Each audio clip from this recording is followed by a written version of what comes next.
Ouais, demi-finale qu'on attend maintenant avec impatience. On sait que ça va être un match difficile contre cette équipe de Côte d'Ivoire qui a de très bons joueurs. Ça n'a pas été facile d'arriver jusque-là, même si les résultats qu'on a fait jusqu'à présent ont été avec des scores assez amples. Mais bon, c'est un travail d'équipe, c'est un travail qu'on a fait maintenant depuis un an de préparation. Maintenant, on arrive à cette demi-finale et on sait que quand il y a des demi-finales, c'est généralement les quatre équipes qui sont sur la fin sont les meilleures équipes, sont de grandes équipes. C'est le cas. Maintenant, on va se concentrer, enfin, on est déjà concentré depuis la fin du match de l'Afrique du Sud et prêt pour affronter les éléphants de la Côte d'Ivoire. Merci beaucoup, coach Ilyes. Vous êtes à la veille d'une demi-finale de Coupe d'Afrique que vous jouez ici à domicile. Qu'est-ce qui se dit au niveau du vestiaire entre vos coéquipiers et vous? Qu'est-ce que vous vous dites la veille de match aussi important? Bah, nous, on est concentrés, on a hâte de jouer ce match. Notre objectif, il est clair depuis le début, c'est vraiment de gagner cette CAN. Maintenant, on est déterminé, on est soudé, le groupe il vit bien. Et voilà, on a hâte de jouer ce match et de montrer ce qu'on est capable de faire. Merci, merci beaucoup. C'est vrai que en niveau de formation, le football francophone, Kif Magulti, pour moi, il est meilleur. Euh, donc on voit d'ailleurs le dernier carré, il y a plus d'équipes qui sont formées, on va dire francophones, on va dire, même si كنبقاو حنا عرب. Mais bon, كاين une bonne formation دابا في اي دوله ديال l'Afrique. كلشي كيخدم مزيان، كلشي عندهم دي بون ستاف، كلشي كيكون اورغانيزي كيخدم على النتيجات في لي ديفيرونت كومبيتيسيون اللي كيكونوا سوا continentales ou intercontinentales. Où ça fait plaisir que encore une année de plus كنكونوا في le dernier carré. D'abord l'année dernière, là, bon, il y a 2 ans, le coach Shiba est arrivé en finale. Il avait fait une très belle CAN aussi, dans des conditions qui n'étaient pas faciles. Aujourd'hui, on a la chance كنلعبوها حنا في الدار. Et c'est vrai que c'est un plus ملي كيكون كتلعب في الدار وكيكون عندك الجمهور ديالك كيعاونك. Mais bon, après, c'est des années où que le football francophone va être devant. L'année prochaine, ce sera autre chose. Mais je pense que dans ces catégories d'âge, il n'y a pas de vérité. Il n'y a pas de vérité parce que c'est un âge où c'est des adolescents. غادي تشوف واحد الماتش كيكونوا في واحد المستوى كبيره بزاف والغد كتشوفهم كتقول اوه qu'est-ce qui se passe. Ça fait partie de leur formation. خصهم يربحوا، خصهم يخسروا باش يتعلموا باش من يوصلوا في لي كاتيجوري supérieures.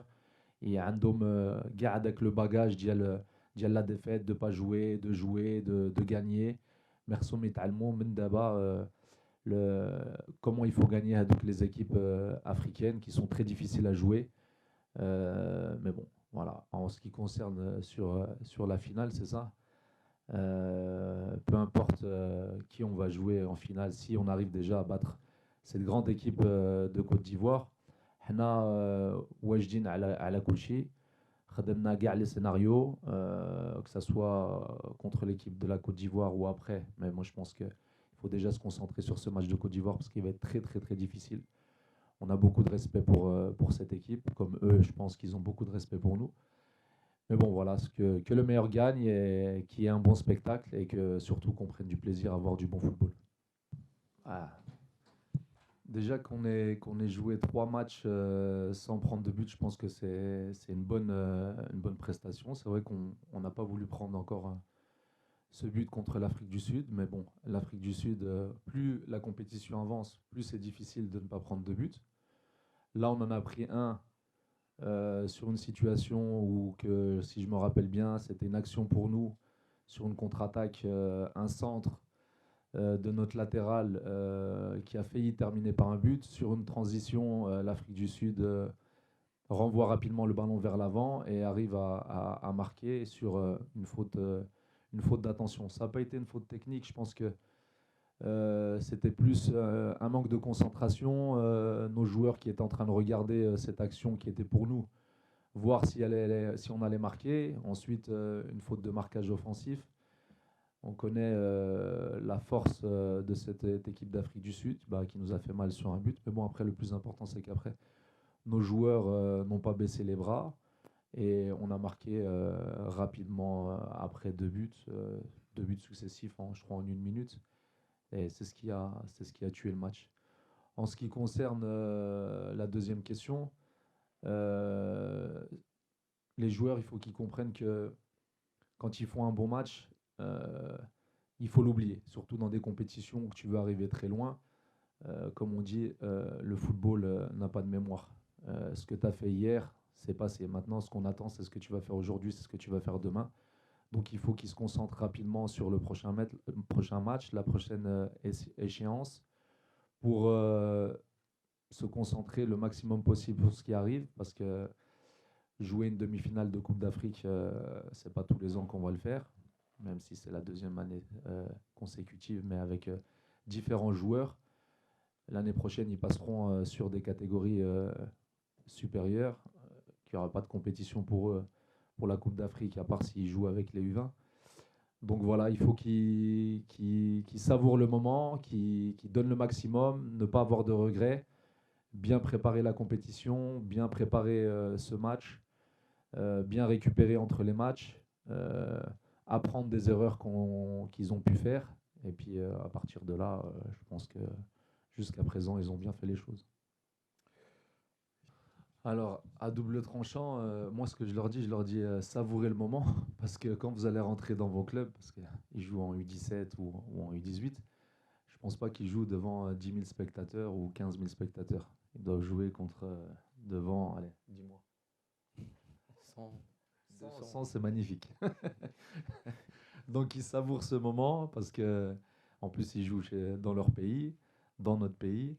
Donc il faut qu'ils savourent vraiment ces moments-là, que ça reste dans leur mémoire, qu'ils gardent les photos, qu'ils gardent les images. Comme ça, quand ils grandiront, et ouais, de toute façon, ils joueront après dans 45 000, 60 000, Inch'Allah, en 2030. Hein, Donc, c'est pas double tranchant. Il faut qu'ils savourent. Le public, il est derrière nous. Ils veulent vraiment qu'on arrive au bout de cette compétition. Et nous, on va faire tout pour. En ce qui concerne la tactique, il n'y a aucun match qui se ressemble. Chaque équipe est différente contre qui on joue, donc on ne peut pas préparer de la même manière les matchs. C'est à nous de nous adapter au football de l'équipe adverse, même si nous on reste sur comment on veut jouer. Mais il faut faire attention sur ceux qui font bien et ceux qui font moins bien pour contrecarrer leur tactique à eux. Et à nous de faire les choses pour qu'on puisse gagner ce match. En fait, quand tu entraînes ton fils, tu es obligé de prendre tous les autres joueurs comme tes enfants. Parce que tu veux que ton fils y réussisse, certes, mais moi j'ai envie qu'ils réussissent tous. Parce que je les prends vraiment comme mes enfants. Quand quelqu'un fait une chose qui n'est pas bonne, je suis obligé non pas de l'entraîner, mais de l'éduquer. Pour que déjà, c'est des hommes qu'on veut former avant qu'ils soient joueurs de foot. Donc, le fait est que moi, je les considère comme mes enfants, ça fait que ça se ressent dans le groupe, ça se ressent vraiment dans les matchs, ça se ressent à l'entraînement, ça se ressent à l'hôtel.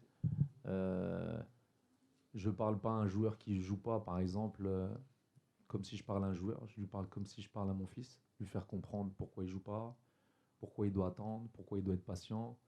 Et ça fait partie de mon travail pour que quand il retourne dans son club, ça l'aide aussi pour qu'il devienne meilleur, qu'il ne fasse pas d'erreur, qu'il pense à moi dans un coin de sa tête sur les conseils que je peux lui donner, et puis qu'il avance comme personne et comme footballeur. Mon message aux joueurs, c'est savourer le moment, croyez en vous, vous êtes les meilleurs. Personne ne peut vous battre si vous respectez l'adversaire et si vous jouez votre football. Vous l'avez montré à maintes reprises que vous êtes capable de soulever des montagnes.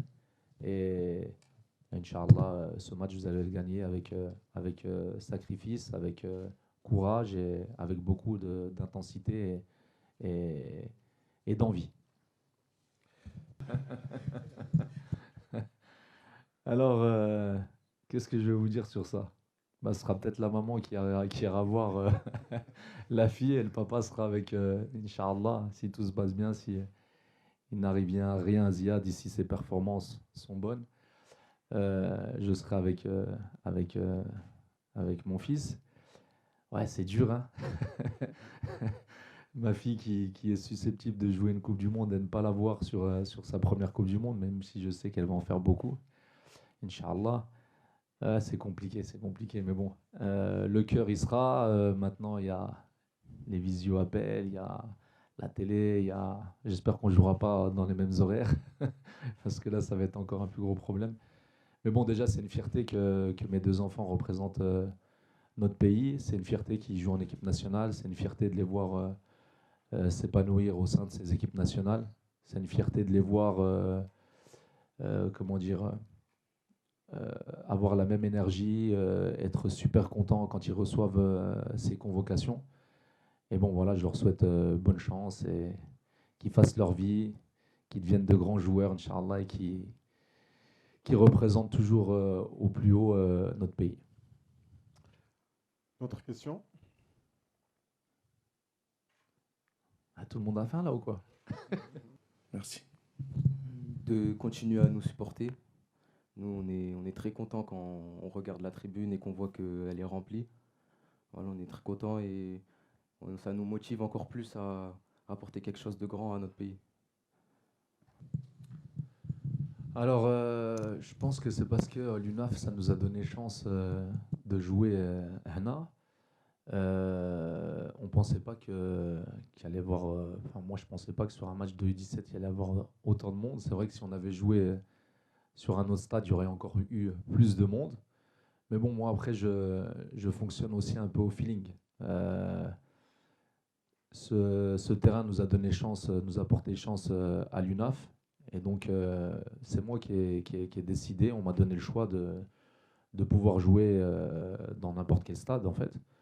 Et moi, j'ai pris ce choix de Mohamedia parce que, justement, quand on a joué l'UNAF, on a eu des bonnes sensations. L'environnement aussi est important. Casa, on sait que c'est la plus grande ville de football. Tout le monde vit autour du football, tout le monde aime voir le football. Et moi, je voulais vraiment un endroit où les joueurs allaient être tranquilles, qu'ils allaient se concentrer vraiment sur leur compétition, pour pas qu'ils soient vraiment dans leur bulle, باش ما يكونش الضغط عليهم. Parce qu'on sait qu'à cet âge-là, on peut prendre très vite la grosse tête, penser qu'on est une star, penser qu'on a tout fait. Donc le fait est d'être dans une ville comme Mohamedia qui est assez calme, où on peut aller au Jama' tranquillement sans qu'on soit en train de faire des photos avec beaucoup de gens et tout ça. Je pense que c'était important pour eux qu'ils soient vraiment dans une bulle, qu'ils se concentrent dans leur compétition et qu'ils fassent le meilleur résultat possible. Et ensuite, après, bah, s'ils nous ramènent cette canne, Inch'Allah, il y aura déjà beaucoup de monde qui va venir et ils feront des photos, ils se ressentiront comme des stars et ils pourront plus marcher dans la rue et ils vont vivre ce moment pleinement. Voilà. On prend. Bah, c'est sûr, quand on commence un tournoi, on a envie de le gagner. C'est logique, on est tous là pour gagner ce trophée. Surtout qu'on ne l'a jamais gagné en U17. Voilà, nous, on n'a qu'une seule envie, c'est de remporter ce trophée et d'être les premiers à l'avoir gagné aussi. Voilà. Après, moi, je voulais terminer sur arriver à une finale d'une compétition, c'est très difficile, attention. Ce qu'a fait Saïd Chiba il y a 2 ans, il ne faut pas l'oublier, c'est très très difficile, surtout quand tu ne la joues pas dans ton pays. C'est difficile. C'est pas tous les ans qu'on joue une finale d'une compétition. Donc bravo à ce qu'a fait Saïd, bravo à ce qu'il a fait à ses joueurs, parce que ces joueurs encore, on les voit aujourd'hui qui vont participer à la CAN avec les U20, beaucoup de ces joueurs, il a fait un grand travail, lui et la fédération bien sûr. Et il a fait que maintenant, les joueurs arrivent à rester dans les différentes catégories et ils ne se perdent pas. Ils jouent de ces compétitions, ils font des bonnes performances et après on les voit dans les autres catégories. On les verra, Inch'Allah, arriver jusqu'en A. Bah, d'ailleurs, on a eu Aïd Boudlel qui a joué la finale de la Coupe d'Afrique et qui a été convoqué par Walid en sélection A. Ça fait plaisir. Ensuite, pour ce qui concerne le Qatar, nous, le Qatar, on ne va pas y aller non plus pour juste faire figurant. Quand je vois l'équipe que j'ai, quand je vois les autres équipes, que ce soit européennes ou d'Amérique latine ou d'Asie, euh, j'ai aucun complexe. Là, nous, on a fait quart de finale avec Saïd, et c'est très difficile. Et nous, au minimum, quand on partira à la Coupe du Monde au Qatar, le minimum, ce sera le quart de finale. Parce qu'aujourd'hui, on est le Maroc, parce qu'aujourd'hui, on a de très bons joueurs, parce qu'aujourd'hui, on a des joueurs qui sont formés dans les meilleurs clubs au monde, parce qu'aujourd'hui, on se doit de penser à gagner, de penser à performer et de penser à être toujours dans les derniers carrés. Ça va être très difficile, attention, je respecte toutes les sélections, mais j'ai plus aucun complexe devant n'importe quelle sélection, que ce soit la France, l'Espagne, l'Italie. Ramenez-moi-les tous. Moi, avec mon équipe, ils vont avoir des difficultés. Et c'est cette confiance qu'on doit avoir aujourd'hui en nous. On ne doit plus avoir ce complexe parce qu'on est le grand continent africain, même s'ils pensent que nous, on est un petit continent. Mais nous, on est un grand continent de football. On n'a plus aucun complexe à avoir par rapport aux autres nations. Mais je ne parle pas que du Maroc, hein, je parle de toutes les nations africaines. Il n'y a plus aucun complexe à avoir parce qu'on a des joueurs qui jouent dans les meilleurs clubs. Chelsea, Real de Madrid, donc quel complexe on va avoir? Maintenant, c'est du 50-50. Nous, on peut gagner, ils peuvent gagner. Et sur ça, on est prêt. Moi, je ne veux pas d'avoir une équipe en face de moi qui lève le pied ou quoi que ce soit. Parce que je me sentirais mal.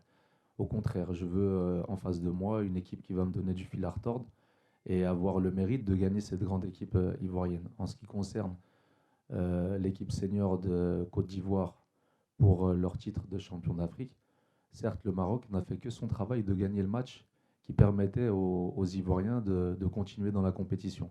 Après, les joueurs ivoiriens sont des joueurs qui jouent dans des très très très grands clubs. Euh, la Côte d'Ivoire a une très grande histoire de football avec de très grands joueurs, notamment avec des joueurs contre qui j'ai joué comme Yaya Touré et compagnie. Donc c'est eux qui ont été chercher leur finale de Coupe d'Afrique. C'est eux qui ont gagné le titre, avec en plus un entraîneur ivoirien, un jeune entraîneur ivoirien qui venait juste de commencer. Et sincèrement, c'est eux-mêmes qui ont été chercher cette Coupe d'Afrique.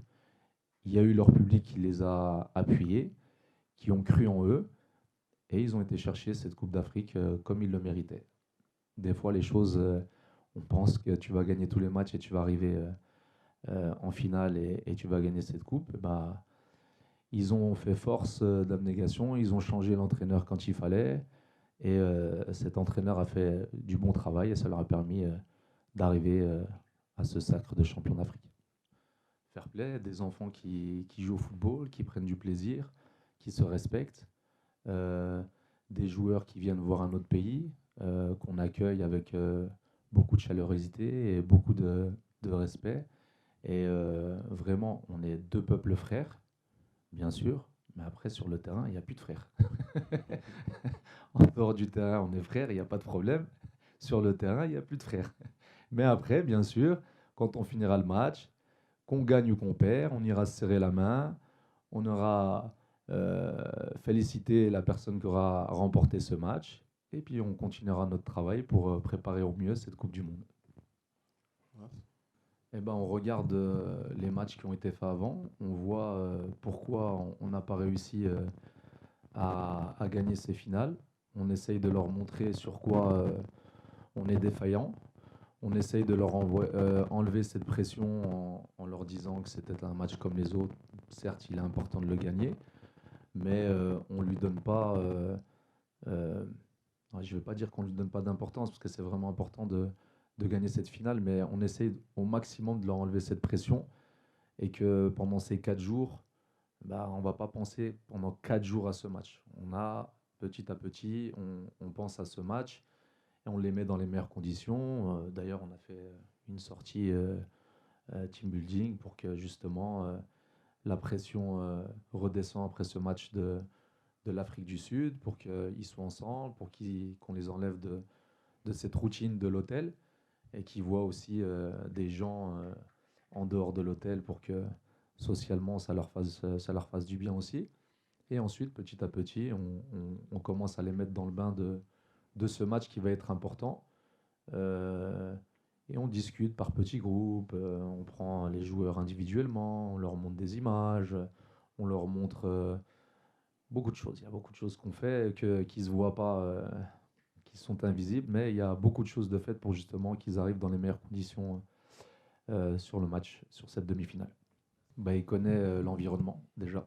Il connaît l'environnement, il sait comment parler aux joueurs, il s'intéresse d'où viennent chaque joueur, parce que chaque joueur a son histoire, chaque joueur a ses problèmes, et c'est important de connaître le joueur pour qu'il performe et qu'il soit le meilleur sur le terrain.